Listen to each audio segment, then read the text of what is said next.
Kisah Sang Penakluk. Lanjut lagi, jangan lupa like, komen dan share cerita ini ke media sosial yang sahabat punya. Terima kasih. Bab tahun 1124 sampai tahun 1127. Hal ini sering terjadi pada putra dan putri keluarga bangsawan ini. Bagi mereka yang berguna bagi mereka, mereka akan mencoba untuk memenangkan hati mereka dengan segala cara, tetapi bagi mereka yang tidak berguna bagi mereka, bahkan saudara-saudara mereka akan meninggalkan mereka seperti sepatuku. Menhart Ye sangat malang, lahir di keluarga Ye. Sekarang dia secara terbuka memaksa istana, Leonard Ye telah menjadi sasaran kritik publik. Singkatnya, leluhur Qianye dapat membunuhnya, dan tidak ada ruang untuk bermanuver. Bahkan jika dia adalah putra kesayangan Leonard Ye, itu tidak akan membantu. Namun, ketika Bai Huansheng mengikuti perintah leluhur kulit putih dari keluarga kulit putih dan bersiap untuk membuang prestasi Menhart Ye dan membawanya kembali ke keluarga Bai, sesuatu yang aneh terjadi. Di aula utama aula Taihe, Menhart Ye, yang masih memohon belas kasihan, sekarang penuh dengan cahaya ungu, dan kemudian sebuah teratai ungu aneh muncul di atas kepala Menhart Ye. Bunga teratai ungu itu cerah dan terbuka, seperti gerbang yang mengarah ke sisi lain dari kelangsungan hidup. Berdiri di tempat yang paling dekat dengan Menhart Ye, Bai Huansheng merasakannya dengan paling jelas saat ini. Kilauan yang cemerlang terus-menerus mekar, memaksa Bai Huansheng untuk mundur. Bai Huansheng juga merupakan pemimpin keluarga Bai. Meskipun prestasinya tidak sebanding dengan para leluhurnya, Bai Huansheng setidaknya berada di alam bawaan. Dia dipaksa mundur selangkah demi selangkah oleh bunga teratai ungu, yang juga merupakan fenomena yang tidak normal. Kekuatan hegemonik yang bagus, mengapa tubuh Menhart Ye bisa muncul dengan kekuatan yang begitu kuat? Bai Huansheng Rao tidak dapat mengerti. Tetapi pada saat ini Menhart Ye, seluruh tubuhnya ditutupi oleh sinar cahaya ini, tetapi wajahnya menunjukkan ekspresi bahagia, dan berkata, Tuan, apakah Anda yang datang untuk menyelamatkan saya? Tidak seorang pun di antara generasi muda yang hadir tahu siapa Tuan di mulut Menhart Ye. Tetapi para tetua keluarga Bai, keluarga Ye, keluarga Liu dan keluarga Lin sangat akrab dengan cahaya ungu. Khususnya, leluhur tua Qianye, pucat, alisnya berkerut, menggertakkan giginya, berkata, Ye Xiuluo, apakah itu kamu? Menyebutkan nama Ye Xiuluo, mereka yang hadir, apakah mereka kuno atau berukuran kecil, hampir seperti guntur. Tiba-tiba, seluruh aula harmoni tertinggi seperti menggoreng, Ye Xiuluo. Ye Sura, penguasa aula Sura, mengapa dia dan bagaimana dia bisa muncul di sini? Meskipun dikatakan bahwa pemilik keluarga yang hadir pada saat Perang Suci 100 tahun yang lalu mungkin belum lahir, nama Ye Shura sudah menjadi tabu di antara 10 keluarga emas teratas, dan tidak ada yang berani menyebutkannya. Tiba-tiba, seringai serak tak henti-hentinya terdengar, haha datang, Ciba, bagaimana? Apa kau lupa etiket paling dasar dari keluarga Ye? Menurut senioritas, kau harus memanggilku paman dan kakek. Meskipun Ye Xiuluo adalah penguasa aula Sura, dia juga anggota keluarga Ye, jadi dia jauh lebih tinggi dari leluhur 1000 daun dalam hal senioritas. Ye Xiuluo, kau sudah lama dikeluarkan dari keluarga Ye. Beraninya kau menyebut dirimu etiket keluarga Yeku. Saat dia berbicara dengan keras, leluhur tua Qianye tanpa sadar melirik Menhart Ye di bawah teras teratai ungu, lalu berkata, aku bilang dari mana Menhart Ye berasal. Beraninya dia dihakimi oleh keluarganya dan memaksa istana ke aula Taihe. Ternyata ada instruksimu di belakangnya. Haha, Ciba, aku cukup baik untuk memberikan beberapa nasihat kepada generasi muda keluarga Ye. Kenapa tidak? Suara itu seakan muncul begitu saja, dan tidak ada keberadaan ontologis Ye Shura. Jika Kevin Ye hadir saat ini, dia sangat mengenal keterampilan ini. Lagi pula, di kota laut dan langit, Ye Xiuluo pernah menggunakan teknik sihir seperti itu pada pendeta Tao Qingsu. Namun, meskipun dia tidak tahu sihir macam apa itu, dia dapat melihat bahwa tubuh Ye Xiuluo tidak berada di ibu kota kaisar, yang membuatnya merasa lega. Sementara leluhur Qianye terus menunjukkan giginya, pakaian putih di satu sisi dan kedua leluhur juga tiba-tiba berdiri di siang hari. Mereka mendengar pakaian putih itu berkata pada kehampaan, Ye Xiuluo, 10 keluarga emas teratas kami di timur dan aula Sura Anda tidak melanggar air sungai dalam 100 tahun terakhir. Apa yang ingin kau lakukan jika kau ikut campur dalam urusan keluarga emas kita? Haha, aku tidak ingin melakukan apapun, tetapi jika kau ingin membunuh orang dari aula Suraku, aku pasti akan melindunginya. Jelas, saat ini Ye Xiuluo harus melindungi Menhart Ye secara menyeluruh. Bagaimanapun, Menhart Ye juga berguna bagi Ye Xiuluo. Di masa depan, orang ini sangat diperlukan untuk mengendalikan 10 keluarga emas di ibu kota kekaisaran. Namun, begitu Ye Xiuluo mengatakan ini, leluhur Qianye langsung meledakkan rambutnya. Jika Menhart Ye bukan anggota aula Sura, maka leluhur Qianye mungkin bisa berbelas kasih. Tetapi sekarang kita mengetahui detail Menhart Ye, leluhur Qianye pasti tidak akan melepaskan Menhart Ye. Dalam kemarahannya, leluhur Ciba berteriak dengan marah, bajingan, Ye Sura, tanganmu terlalu panjang. Urusan keluarga Yeku secara alami diselesaikan dengan aturan keluarga Ye kita. Kau tidak tahan dengan orang luar. Jika kau tahu sesuatu, pergilah sekarang, atau aku tidak akan menyalahkanmu karena bersikap kasar padamu. Sama-sama. Suara Ye Xiuluo mencibir dan berkata, Ciba, aku ingin mencoba bagaimana kamu bermaksud bersikap kasar padaku. Baiklah, karena kamu keras kepala, cobalah caraku. Leluhur Qianye juga pemarah. Jika kamu tidak setuju, kamu harus memulainya. Namun, leluhur Qianye tidak menunjukkan senjata apapun, tetapi sepasang telapak tangan daging langsung membelah platform teratai ungu yang melindungi Menhart Ye. Langkah leluhur Qianye mengejutkan banyak orang. Bagaimanapun, dikatakan bahwa leluhur Qianye dari keluarga Ye telah mencapai prestasi besar. Namun, lelaki tua ini telah bersembunyi di balik keluarga Ye selama 100 tahun. Tidak ada yang tahu seperti apa keadaannya. Namun, kali ini, dia telah mengungkapkan detailnya. Bai Yi dan siang hari dapat melihat dengan jelas, dan berbisik, keadaan puncak di Yuan, tampaknya hantu tua Ciba telah membuat banyak kemajuan dalam 100 tahun terakhir. Setelah terserang stroke, Ciba tidak takut dan berkata, aku tidak percaya. Aku tidak bisa mematahkan tipu dayamu. Sambil berkata demikian, kekuatan telapak tangan Ciba tidak sia-sia, dan mengenai bunga teratai ungu itu sepenuhnya. Dalam sekejap, suara keras terdengar di seluruh aula harmoni tertinggi. Gelombang udara bergulung dan menjungkir balikkan semua meja, kursi, dan bangku. Bahkan kursi naga yang tidak jauh dari sana terguncang beberapa kali. Namun, tangan Ciba yang berada di puncak di Yuan tampaknya tidak berdampak pada Ye Sura. Ye Xiuluo hanya mencibir dalam kegelapan, telapak tangan yang membelah langit dari keluarga Ye, haha, teknik telapak tangan itu sangat bagus, tetapi keterampilan telapak tangan Qianye kurang kuat dari tanganmu. Apakah kamu ingin melihat tanganku? Setelah mencibir, cahaya ungu itu tersebar, dan Menhart Ye juga keluar dari cahaya itu. Saat itu, Menhart Ye tampak garang, seolah-olah dia telah berubah sepenuhnya menjadi seseorang. Dia langsung menuju Qianye. Napas yang kuat dan jahat memaksa Qianye mundur berkali-kali. Batu bata hancur diinjak. Bab 1125. Semua orang di aula harmoni tertinggi tidak menyangka bahwa Ye Sura, penguasa legendaris aula Shuro, begitu hebat. Sekarang tubuh aslinya belum datang untuk bersaing dengan leluhur Qianye dari keluarga Ye. Jika tubuh aslinya ada di aula Taihe kali ini, tidak apa-apa. Saya khawatir semua tetua pintu dalam di atas aula Taihe tidak akan menjadi lawan Ye Sura. Menhart Ye hari ini bukanlah Menhart Ye dari alam harimau sapi. Meskipun orang-orang yang hadir tidak tahu apa yang terjadi pada Menhart Ye, satu hal yang pasti adalah bahwa Menhart Ye telah dirasuki oleh Ye Xiuluo. Saat ini, kaki Menhart Ye suram dan aneh, dan wajahnya penuh dengan keganasan. Dia melambaikan sepasang telapak tangan daging, yang tidak seperti alam harimau sapi. Meskipun saya tidak tahu apa dia sekarang, kita semua berharap dia kuat. Leluhur Qianye mundur 2 langkah, dan kemudian dengan berani mengambil telapak tangan Menhart Ye. Dengan keempat tangan saling berpegangan, dia merasakan mati rasa di lengannya, keringat dingin di kepalanya, dan darah mengalir deras di tubuhnya.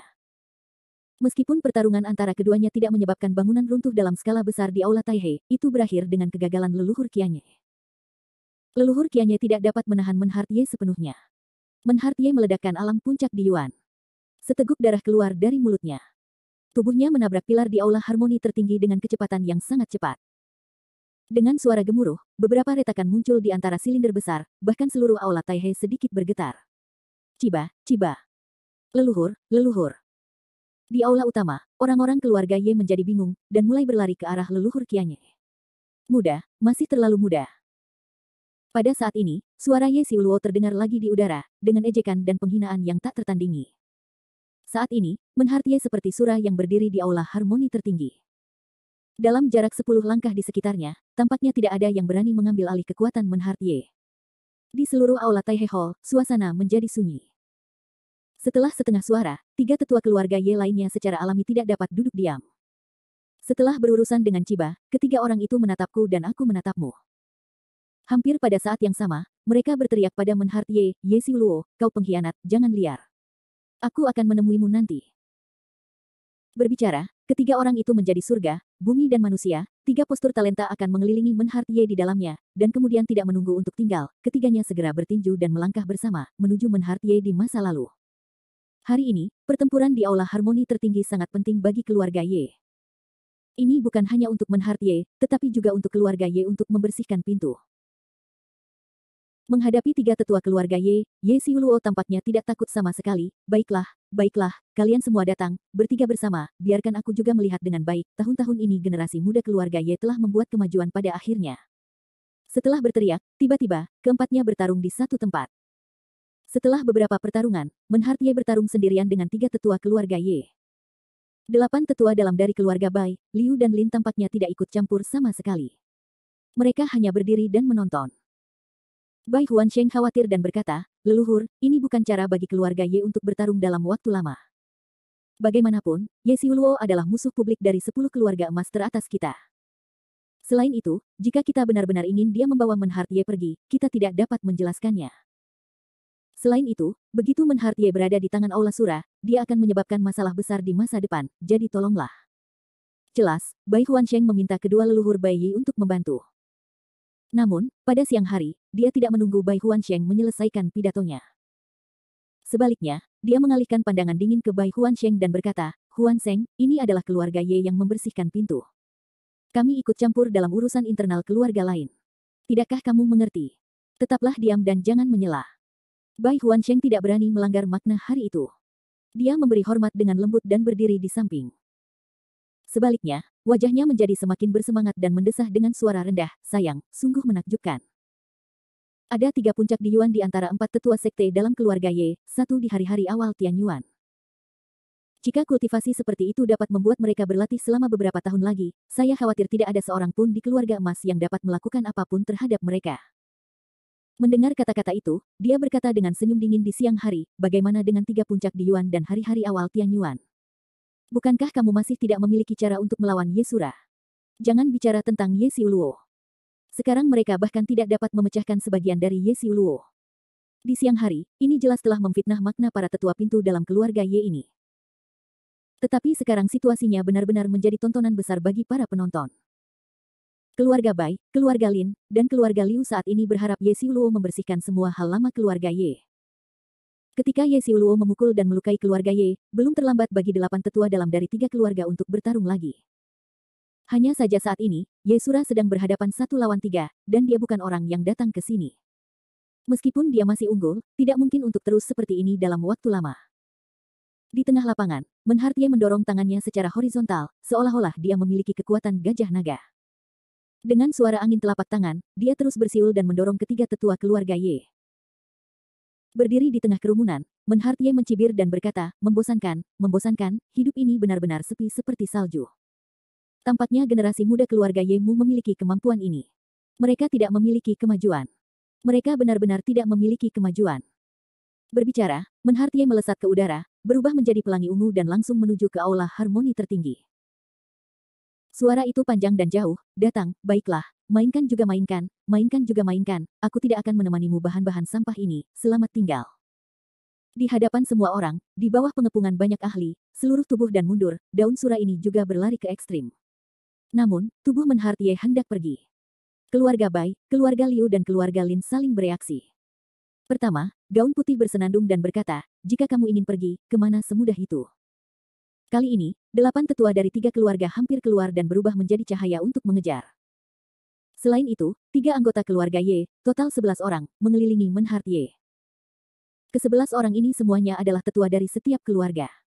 Mereka memiliki prestasi yang sangat baik dan sangat cepat dalam keterampilan tubuh. Namun, mereka tidak bisa lebih cepat dari pedang panjang. Pedang itu keluar dari aula harmoni tertinggi dan menusuk langit. Pedang itu begitu kuat sehingga Menhart Ye, yang hendak pergi, membungkuk dan jatuh ke tanah lagi. Pedang yang tajam sekali, apakah kamu Markus Ye dari keluarga Ye? Bab 1126. Meskipun keluarga Bai, keluarga Lin, keluarga Liu, dan keluarga Ye tidak berurusan dengan mereka, diharapkan keluarga Ye dapat bertarung dengan Ye Xiuluo dan kalah di kedua belah pihak. Namun, keluarga Ye masih menjadi 10 keluarga emas teratas saat ini. Dibandingkan dengan keluarga Ye, Ye Sura, pemimpin Aula Sura, adalah masalah besar bagi 10 keluarga emas di ibu kota kekaisaran.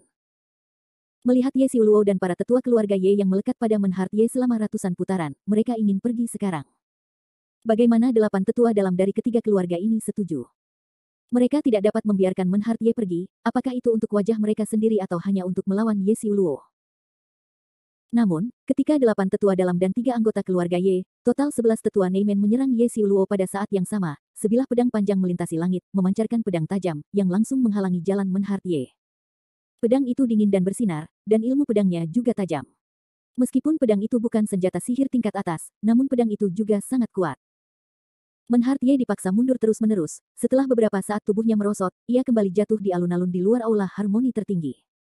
Pedang Chengying, haha, kau adalah Markus Ye dari keluarga Ye. Kau jauh lebih kuat daripada generasi muda keluarga Ye yang tidak selaras. Suara Ye Xiuluo kembali tanpa rasa takut dan bergema di alun-alun. Pada saat yang sama, Markus Ye, mengenakan kemeja biru panjang, melayang seperti seorang abadi. Ia mengambil alih pedang bayangan di tangannya dan berdiri tepat di seberang Menhart Ye. Adapun 11 tetua pintu dalam, mereka juga datang dalam jumlah besar saat ini, dan mengepung Menhart Ye di tengah. Terjadi keributan di aula utama Aula Taihe. Kemudian, para pemilik keluarga, kerabat dekat mereka dan Charlie Qin berkumpul di alun-alun di luar aula. 11 tetua klan dalam, bersama dengan Markus Ye, seorang cabul dari keluarga Ye yang dirampok oleh 4 petir Tianyuan, mengepung dan membasmi penguasa legendaris Aula Surah. Tidak seorang pun mengira bahwa Dewan Keluarga 10 Emas yang baik akan berevolusi menjadi penampilan seperti ini, yang juga membuka mata. Berdiri di luar pengepungan saat ini, Bai Huansheng, Liu Gongsheng dan Lin Tiancheng berdiri bersama, Helian Tishu dan Murong Yun berdiri bersama. Orang-orang ini tidak bermaksud membantu, tetapi bahkan jika mereka naik, saya khawatir mereka tidak dapat membantu. Pertarungan tingkat ini bukanlah sesuatu yang dapat diikuti oleh orang-orang ini. Charlie Qin dan Tommy Ye adalah pemimpin generasi muda, dan mereka berdua lahir di militer, jadi mereka tidak memiliki kontak satu sama lain. Tommy Ye, kamu bilang hari ini benar-benar jahat. Aku tidak menyangka kalau Ye Xiuluo, seorang lelaki tua, akan ikut dalam keributan ini. Tapi kamu bilang, siapa yang lebih hebat dari paman ketigamu dan Ye Xiuluo? Saat ini, Charlie Qin benar-benar seperti orang yang tidak punya pekerjaan, tapi dia masih berdiri di samping dan bercanda dengan gembira. Tapi Tommy Ye tidak marah. Charlie Qin berkata sambil melirik, jika Ye Xiuluo tidak pandai berbicara di sini, jika dia hanya boneka di hadapanku, dia pasti bukan lawan paman ketigaku. Oh, kamu begitu percaya diri dengan paman ketigamu? Ya, tentu saja. Namun, saat Tommy Ye dan Charlie Qin sedang berbicara, sebuah suara tiba-tiba muncul di antara mereka, dengan senyum dingin dan meremehkan, haha, menarik, sangat menarik, aku tidak menyangka bahwa drama sebagus itu akan dipentaskan di istana kota terlarang. Ye Xiuluo, orang ini, juga dapat memilih ketika menyangkut kegembiraan semacam ini. Untuk suara ini, Tommy Ye dan Charlie Qin dapat dikatakan lebih akrab. Jika pertama kali mendengar suara tiba-tiba ini, saya khawatir Charlie Qin akan sedikit terkejut, tetapi sekarang Charlie Qin tampaknya telah terbiasa dengan mulut satu sama lain yang tak terkatakan dan tak berujung. Sambil bercanda, Charlie Qin menyentuh ujung hidungnya dan berkata, Kevin Ye, kamu benar-benar ada di mana-mana. Sekarang aku mulai ragu apakah kamu sudah tiba di ibu kota kekaisaran. Kalau tidak, bagaimana kamu bisa begitu jelas tentang apa yang terjadi di kuil Taihe? Haha. Suara Kevin Ye terkekeh dan berkata, Charlie Qin, tidakkah kau mengerti maksudku? Aku tidak tahu apa yang kau maksud. Sejujurnya, aku tidak berada di ibu kota kekaisaran, tetapi aku mengawasi ibu kota kekaisaran, dan juga kakak laki-lakiku. Jadi apa yang terjadi di aula harmoni tertinggi tidak dapat luput dari pandanganku. Eyeliner. Charlie Qin adalah wajah yang tidak dikenal, jadi. Namun, suara Kevin Ye tidak menjelaskan banyak hal, hanya berkata, kau akan tahu nanti. Sebenarnya, kedatangan dewa itu sendiri adalah pekerjaan teknis. Jika Kevin Ye masih menjadi yang pertama abadi di 9 alam saat ini, tidak apa-apa jika pikiran menutupi seluruh bumi. Namun, Kevin Ye sama sekali tidak dapat melakukan ini. Alasan mengapa dia dapat memahami situasi Aula Taihe dengan sangat akurat terutama karena senjata ajaib pada Tommy Ye, tas kain surga dan bumi. Tas kain surga dan bumi adalah senjata ajaib yang luar biasa. Yang terpenting adalah bahwa itu melekat dengan pikiran Kevin Ye, yang dapat bertindak sebagai Tommy Ye. Mata Kian. Misteri, tidak menyenangkan. Mendengar apa yang dikatakan Kevin Ye, Charlie Qin tidak bisa menahan senyum, tatapan penasarannya jatuh lagi ke tengah alun-alun. Saat ini di alun-alun, Markus Ye sedang memegang pedang dan Menhart Ye sedang berhadapan, keduanya belum memulai lebih dulu, tampaknya mereka saling takut. Dan ke-11 tetua batin itu, apakah kamu melihatku, dan aku melihatmu? Keluarga Liu, keluarga Bai, dan keluarga Lin tidak banyak bicara. Jika keluarga Ye tidak memulai lebih dulu, mereka tidak akan pergi ke sana.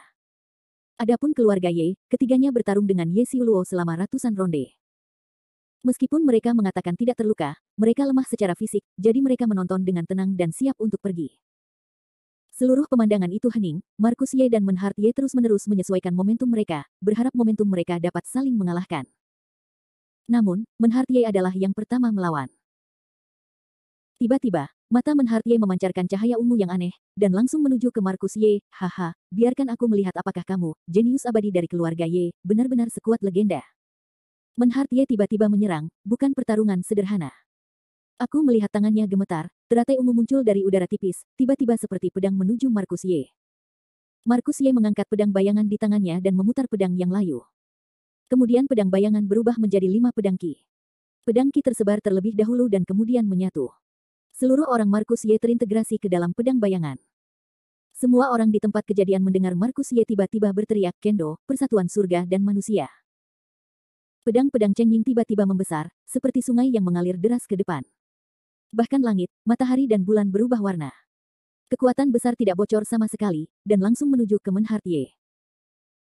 Dan sorot mata Menhart Ye tiba-tiba menajam, namun masih ada sedikit rasa takut dalam tatapan tajam itu, dia bergumam dalam mulutnya, betapa harmonisnya antara manusia dan alam.